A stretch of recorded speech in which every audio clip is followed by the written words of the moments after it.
말씀의 제목이 뭡니까? 비워야 충만해진다. 비워야 충만해진다. 이 뜻이 무엇인지 하나님의 말씀을 통해서 보도록 하겠습니다. 마태복음 8장 20절에 있는 말씀 함께 읽으시겠습니다. 예수님께서 이르시되 여우도 굴이 있고 공중의 새도 거처가 있으되 오직 인자는 머리 둘 곳이 없다 하시더라. 이 말씀 전에는 마태복음 8장 19절에 보면 한 서기관이 나와서 예수님께 말씀하되 선생님이여 어디로 가신든지 저는 쫓으리이다. 예수님께서 이르시되 여우도 굴이 있고 공중의 새도 거처가 있으되 오직 인자는 머리 둘 곳이 없다 하시더라. 제자 중에 또 하나가 가로되 주여 나로 먼저 가서 내 부친을 장사하게 허락하옵소서. 예수님께서 가라사대 죽은 자들로 저희 죽은 자를 장사하게 하고 너는 나를 쫓으라 하시니라. 오늘 말씀에 보면요, 한 서기관이 예수님 앞에 와서 예수님께 말합니다.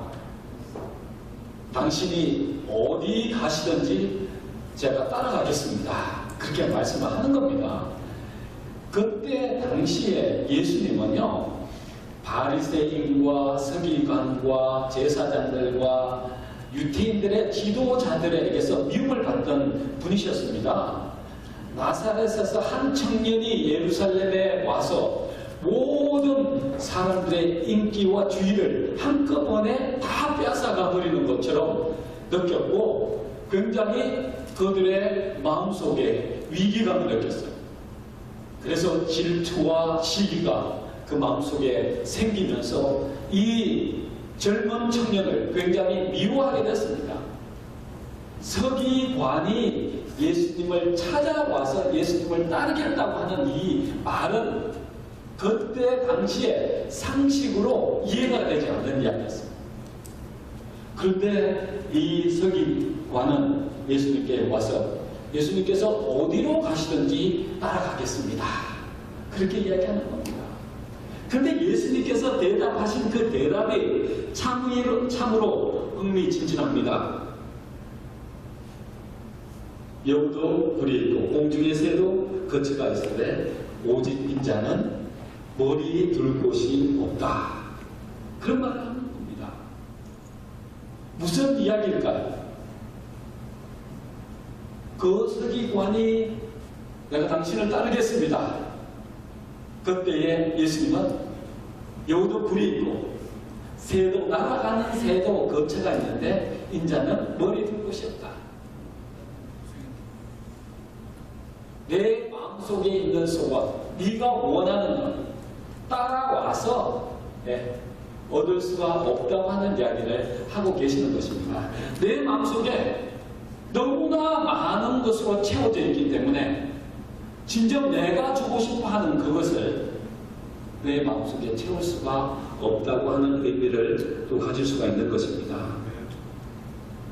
나를 따라와봤자 내가 원하는 것은 절대 가질 수 없다. 서기관이라고 하면 그때 당시에 존경과 사랑을 받는 사람이었어요. 그리고 인기가 있던 사람이었습니다. 재물도 가지고 있었던 사람. 그런데 이 사람이 왜 이렇게 머리 둘 곳도 없는 이분을 따르려고 했을까요? 한번 생각해 보십시오. 이분이 어떤 사람이길래, 이분이 어떤 일을 했길래 내 인생을 한번 맡겨보려고 하는 그러한 생각을 가졌을까요? 그가 지금 현재 사회적으로 모든 사람에게서 존경과 사랑을 받고 자기가 원하는 것을 지금 누리고 있는 상태예요.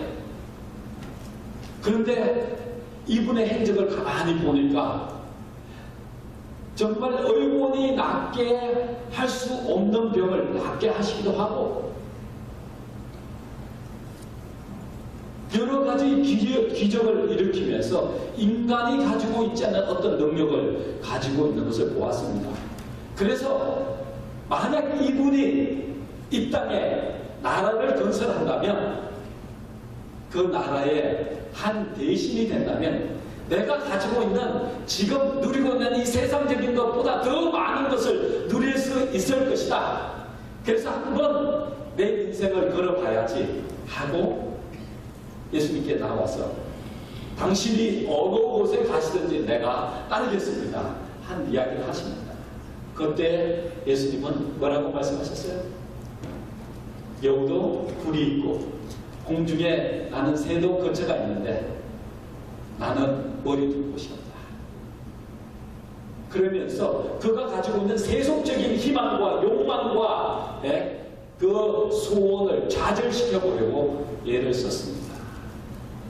그런데 예수님은 그를 용납하신다고 하는 이야기도 하지 않으시고요. 거절하신다고 하는 말씀도 안 하시겠어요. 따라오든지 안 오든지는 그의 선택이었습니다. 이 사람이 누구냐면 바로 가룟 유다라는 거예요. 그때 그 이야기를 듣고 있던 제자들이 깜짝 놀랐어요. 그때 당시에 지금 예수님이 제자들을 불렀어요. 다 불렀는데 다 지지리도 공부도 못하고 못난 사람들, 성질이 급하고 난폭한 어부들만 다 선택을 하시는데 한 사람이 자발적으로 예수님께 와서 제자가 되겠다고 하는 거예요. 그럴 때 11 제자가 그 소리를 들으면서 야! 이 사람이 만약에 예수님의 제자가 되면 정말 많은 일을 하고 예수님이 하시고자 하는 일을 성취시키는데 큰 도움이 되겠다. 이 땅에 그분의 나라를 건설하는데 절대적인 공헌을 하겠다 하는 생각을 가지고 있습니다. 근데 예수님의 생각은 달랐습니다. 그가 마음에 가지고 있었던 것이 너무나 많았기에 그의 마음속에는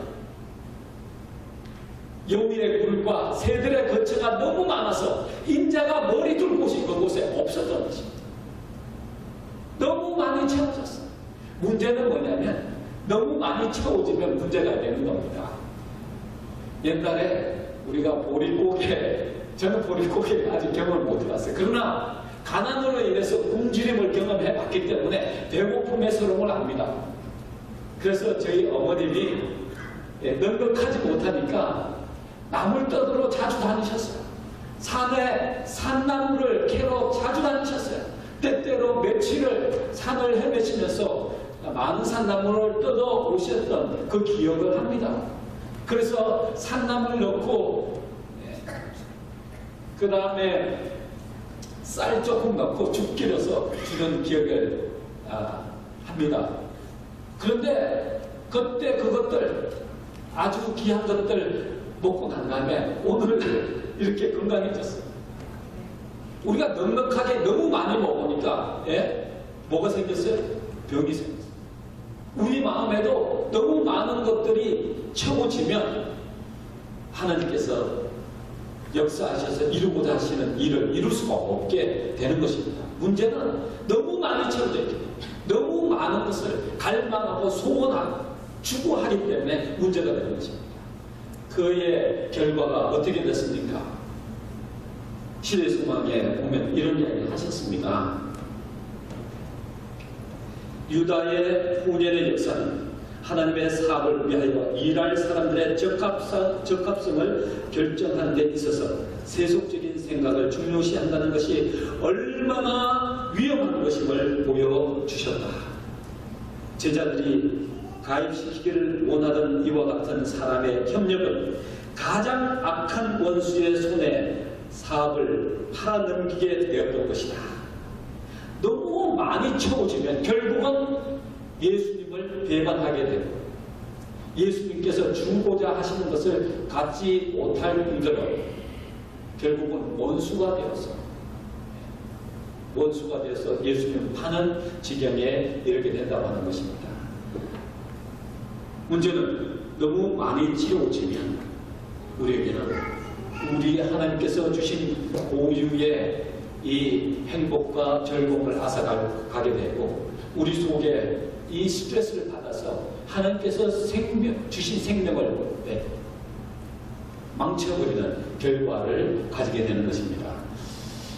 스트레스는 두 가지 종류가 있다고 합니다. 첫 번째는 유스트레스, 다른 하나는 디스트레스라고 하는데, 이 유스트레스라고 하는 것은 좋은 스트레스예요. 디스트레스라고 하는 것은 나쁜 스트레스라고 하는 겁니다.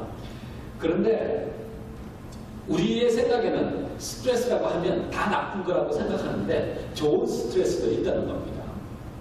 좋은 스트레스는 우리의 생명을 살리는 역할을 하고, 나쁜 스트레스는 우리의 생명을 죽이는 역할을 하는 것입니다.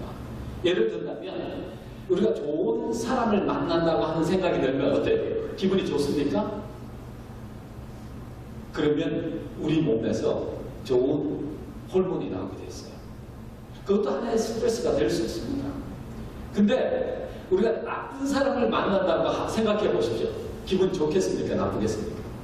그러면 나쁜 스트레스 호르몬이 나와서 우리의 몸을 망가뜨리는 것입니다. 이 세상적인 것으로 우리 마음에 채워지면요, 우리의 몸을 망가뜨리게 되는 것입니다. 세상적인 것은 아무리 추구하고 추구해도 얻어지는 것이 아닙니다. 노력하면 노력할수록 허무요, 허탈이요, 고독이요, 정신적인 고통은 더해가는 것입니다. 하나님께서 주시고자 하는 것을 채우지 못하면 끊임없는 갈망, 결국은 하나님을 배반하고 하나님을 파는 지경에 이르게 되는 것입니다. 세상적인 것으로 우리의 가슴을 채울 때 얼마나 무서운 것인지 이렇게 실물적으로 말씀해 주시는 것입니다. 세계에서 자살률이 가장 높은 나라가 어느 나라입니까? 한국이에요. 이 나쁜 스트레스가 지속적으로 이어지면 사람이 우울해진답니다. 우울증이 계속 지속적으로 이어지면 더 이상 살고 싶지 않은 생각이 드는 것입니다. 그런데 한국이 경제적으로 꽤 발전하고 살만한 나라가 되고 난 다음에 문제가 생겼습니다.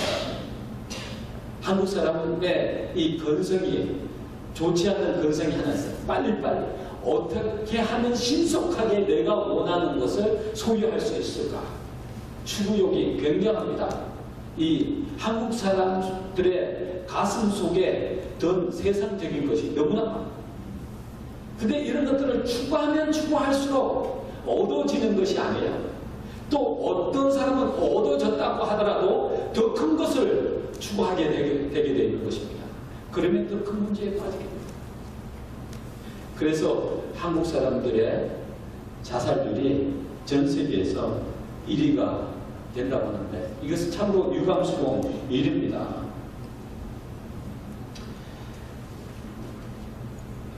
세상적인 꿈이 크고 또 모든 것이 생각대로 안 되니까 사람들이 나쁜 스트레스를 받게 되고 결국은 우울증에 빠지게 되고 죽음을 선택하게 되는 것입니다. 최진실 씨가 죽었을 때요, 한국의 자살률이 3배로 높아졌다는 겁니다. 수많은 사람의 인생의 막바르지에 이르면서 더 이상 살고 싶지 않는 생각이 드는 사람들이 많은 것이에요. 그래서 최진실 역시 그런 생각을 가지고 자기의 생명을 포기했을 때 이 동질감을 느낀 수많은 사람들이 인생 더 이상 너무 괴로워서 살고 싶지 않다고 생각되었던 사람들이 많이 그 생을 포기하는 그런 선택을 했던 것입니다. 바로 유다를 보십시오. 그가 끊임없이 바라고 추구했던 일이 현실적으로 이루어지지 않으니까 결국은 그가 언 30냥에 예수님을 팔게 됩니다. 그 다음에 자기가 했던 것이 얼마나 잘못된 것인지를 깨닫고 난 다음에 그것을 되돌려 보려고 팔았던 사람에게 돌아가서 다시 되물려달라고 했을 때 네 죄는 네가 담당해라고 하는 이야기를 듣고 난 다음에 그 돈을 그들에게 던져버립니다. 선택한 것이 잘못 선택했구나. 그리고 난 다음에 결국은 그의 생명을 포기했습니다.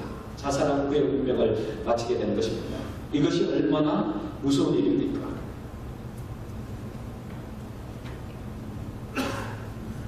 예수님께서 잔치에 가셔서 이 마리아가 와서 옥합을 깨고 그의 머리에 부을 때 가룟 유다는 분노했습니다.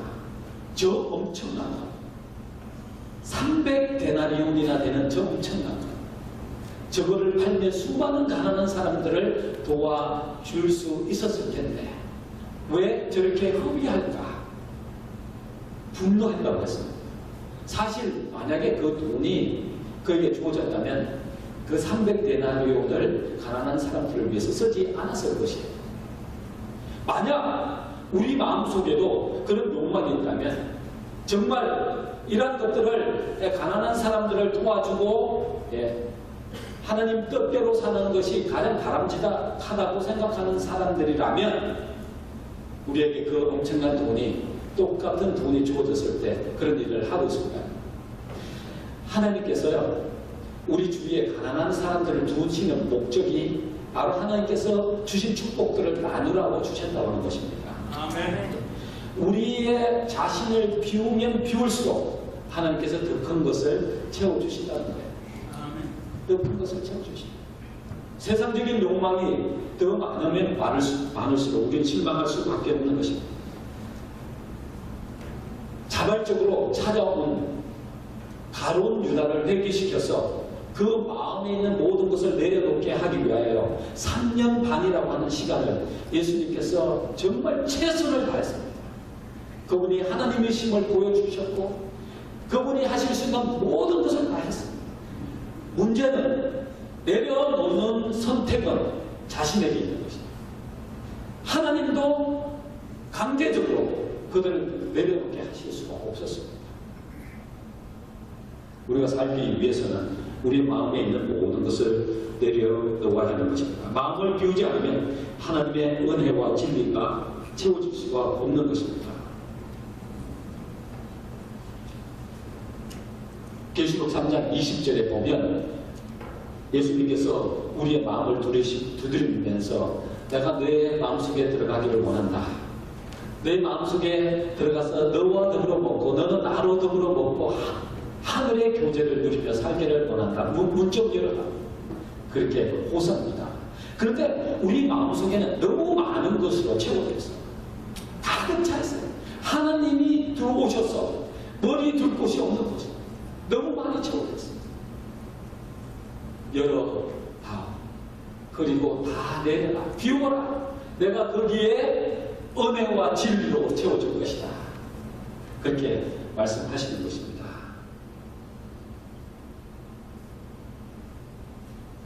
요한복음 1장 14절에 보면요, 그런 말씀을 하셨어요.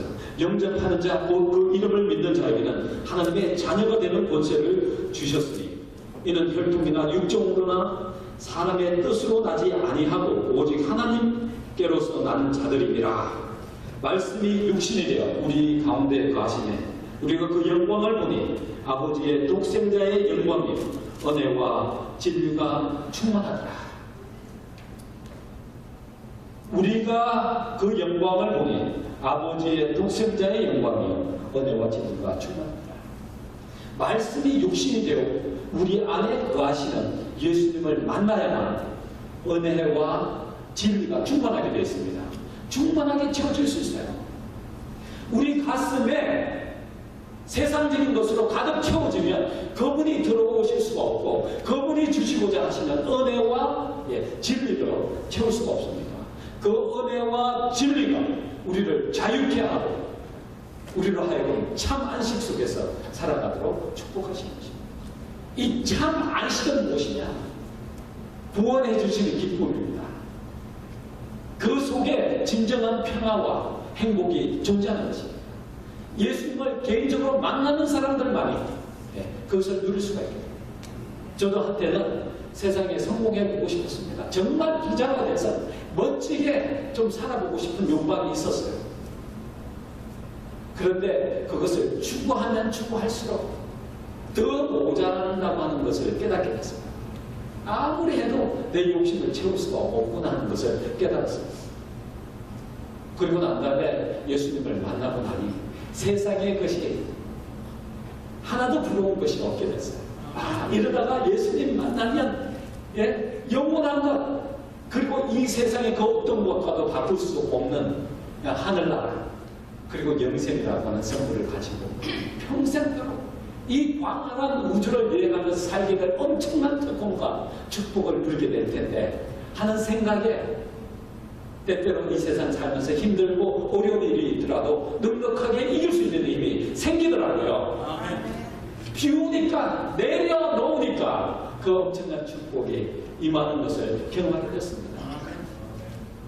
사도 바울은요, 정말 이 세상에서 멋지게 살 수 있는 사람이었습니다. 사내들인 회원이었고 바리새인이었어요. 유태인의 애국자로서 존경과 사랑을 받는 사람이었습니다. 정말 진리라고 하면, 진리를 소유한 사람이라고 하면 두 번째가 라면 서러울 정도로 정말 하나님의 말씀으로 절대적으로 순종하고 이렇게 살면 당연히 구원받는다고 생각했던 사람이었어요. 그래서 예수님, 하나님께 충성하기 위해서 노력하다 보니까 예수라고 하는 이단을 섬기는 사람들을 잡아주는 것이, 잡아서 죽이는 것이 하나님께 충성하는 것이라고 생각하고 그렇게 열정을 가지고 예수 믿는 사람들을 잡아 죽이는 데 앞장섰어요. 근데 그가 예수님을 만나고 나니까 자기가 가지고 있었던, 자기가 소중하게 생각했던 가슴에, 마음속에 그렇게 가득 채웠던 것이 다 똥이구나 하는 사실을 깨닫게 됐어요. 그건 아무것도 아니구나 하는 것을 깨닫게 됐어요. 그래서 과감하게 버렸습니다. 비웠습니다. 그 자리에 예수님께서 들어오시고 하나님의 영광의 왕국을 건설하고 하니까 예수님을 섬기는 일에 수없이 고통당하고 매맞고 복음을 전하기 위해서 수많은 어려움을 겪지 않습니까? 사도 바울이 정말 복음을 전하는 것 때문에 매맞고 그냥 감옥에 갇혀서 정말 몸을 가눌 수 없는 그 순간에도 찬양했어요. 찬미했어요. 왜냐하면 그가 받을 구일에 받을 상급을 생각하면서 마음이 벅차서 그래도 하나님의 은혜에 감사해서 찬양하고 있으니까 옥문이 열리고 기적이 일어납니다. 그것으로 인하여 빌립보 교회가 섰어요. 그 고통 속에서도 자신을 비우고 자신에게 역사하신 하나님을 찬양하고 그 아름다움이 빌립보 교회라고 하는 아름다운 교회를 만드는 결정적인 역할을 했던 것입니다. 옥을 지키는 간수가 회개하고 하나님께 돌아오고 거기에 있던 모든 가족들이 침례를 받게 되고 바울이 전도했던 몇몇 사람들이 빌립보 교회를 세우고 큰 교회로 성장하도록 엄청난 기적의 역사가 그가 가지고 있던 그것이 소중함을 깨닫고 찬양하고 기뻐하고 절구하고 감사하는 것 때문에 일어났다고 하는 것입니다. 사랑하는 성도 여러분, 비워야지 우리는 살 수 있습니다. 비워야만 우리는 진리와 은혜로 채울 수 있는 것입니다. 산상보호는 다 비운 사람에게 주신 축복이에요. 마태복음 5장에 보면 심령이 가난한 자는 복이 있나니 천국이 저희 것이며, 마음을 비웠더니 하나님께서 그 속에 무엇을 건설해 주셨어요? 천국을 건설해 주셨어요. 애통하는 자는 복이 있나니 위로를 받으시. 어떤 위로? 하나님을 찾고자 하는 그 애통하는 마음이 하늘이라고 하는 유업을 소유로 받을 것이라고 하는 약속을 받으면서 위로를 받는 것입니다. 하늘의 소망으로 가슴이 벅차게 해주신 것입니다. 온유한 자는 복이 있나니 땅을 기업으로 받을 것입니다. 이 비운 사람들의 모습입니다. 심령이 가난하고 매 순간 하나님의 도우심이 없이는 살 수 없다고 하는 절규를 가지고 하나님을 찾는 사람. 내가 사랑을 베풀지 않으면 사랑받을 수 없는 사람들이라고 생각하고 모든 사람에게 은혜와 사랑을 베푸는 사람들. 의에 줄이고 목마른 자는 복이 있나니 저희가 베풀을 것입니다. 긍휼히 여기는 자는 복이 있나니 저희가 긍휼히 여김을 받을 것입니다. 마음이 청결한 자는 복이 있나니 저희가 하나님을 부를 것입니다. 화평케 하는 자는 복이 있나니 저희가 하나님의 아들이라 일컬음을 받을 것입니다. 의를 위하여 핍박을 받는 자는 복이 있나니 천국이 제 것입니다. 비운 사람들의 아름다운 모습입니다. 하나님께서 그들의 마음속에 은혜의 왕국을 건설하시고 영광의 왕국을 이 땅에서도 체험하게 하실 것입니다. 언젠가는 그들이 하나님께서 약속한 은혜의 왕국을 소유하게 될 것입니다. 마음을 비운 사람들의 축복은 은혜의 왕국이 건설되고요. 그 은혜의 왕국에 들어간 사람만이 영광의 왕국에 들어가게 될 것입니다. 그리고 마음을 비운 사람만이 진정한 자유가 무엇임을 깨닫게 됩니다. 진정한 안식이 무엇임을 깨닫게 되는 것입니다. 우리가 안식일을 지킵니다. 왜? 이 안식일은 우리 자신을 비우는 날이에요. 창세기에 보면 이 날을 복되게 하여 거룩하게 하였느니라. 하나님께서 이 날을 구별하시고 이 날을 축복하시기 위해서 제정해 놓으셨습니다.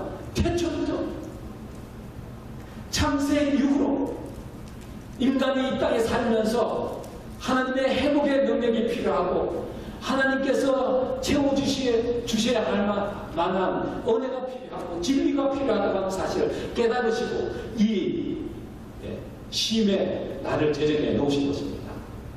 이 날은 비워놓는 날이요, 내려놓는 날이요, 하나님을 만나고 채우는 날입니다. 죄로 인하여 망가진 하나님의 형상이 회복되는 중요한 날. 이 안식을 비운 사람만이 경험할 수 있습니다. 비운 사람만이 충만해질 수 있어요.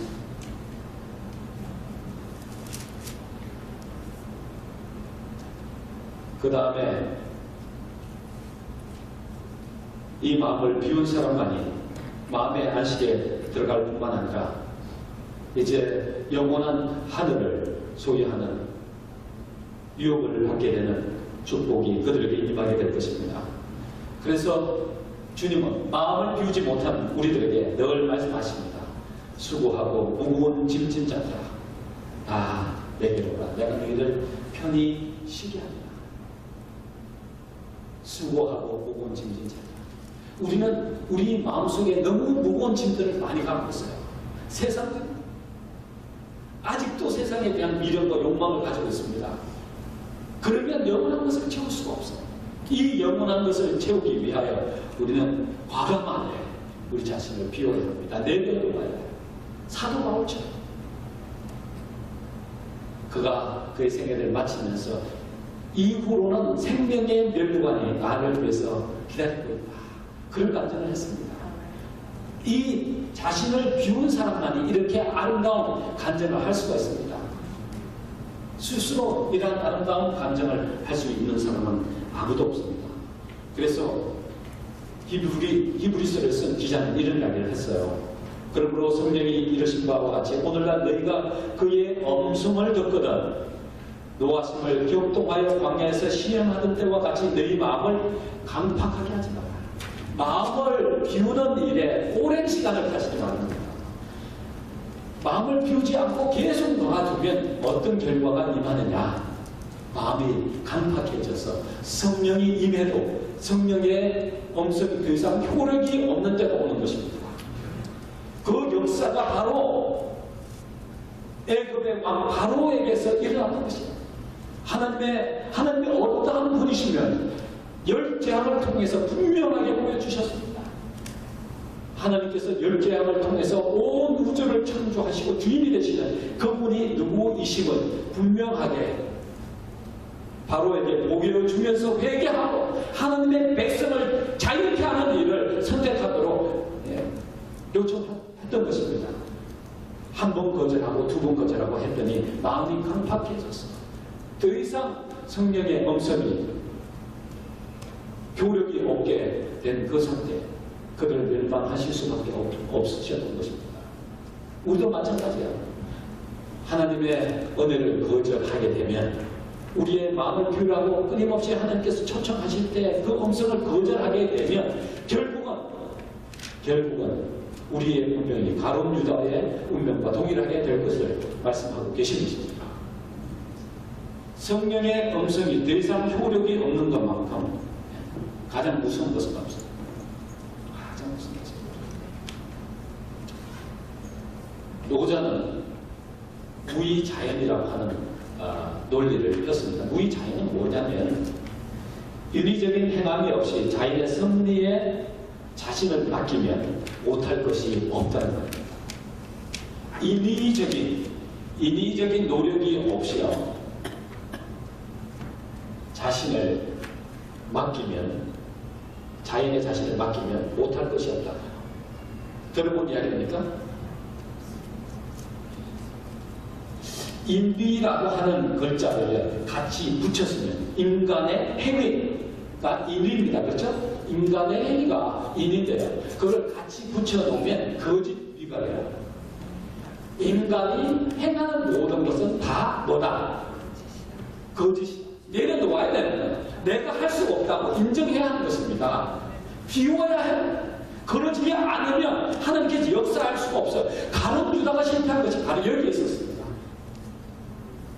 예수 그리스도를 통하여 이 세상에 자기가 얻고자 하는 것을 얻는 것은, 오늘은 얼마나 많은 사람들이 교회를 통하여 자신의 유익을 채우려고 노력합니까? 얼마나 무서운 것인지를 다시 한번 보여준 것입니다. 인위라고 하는 것은 인간의 어떤 노력은 다 헛된 것이다. 거짓이다. 그래서 예수님은 내가 나를 떠나서는 아무것도 할 수 없다. 그런 말씀을 하셨어요. 예수님 떠나서 아무것도 할 수 없어요. 근데 자연이라고 하는 말을 엄밀히 따져보면요, 스스로 그렇게 된 것, 스스로 그렇게 있는 것, 이런 이야기거든요. 스스로 존재하는 것, 이런 의미의 자연이라고 하는 이야기는, 그 말의 의미가 어디서 찾을 수 있습니까? 여호와의 이름이에요.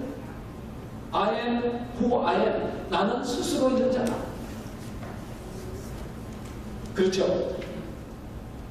나는 스스로 있는 자다. 예수님은 그렇게 말씀하셨어요. 그런데 자연은 천연계가 아니고 누굽니까? 야훼 하나님이십니다. 야훼 하나님. 자연.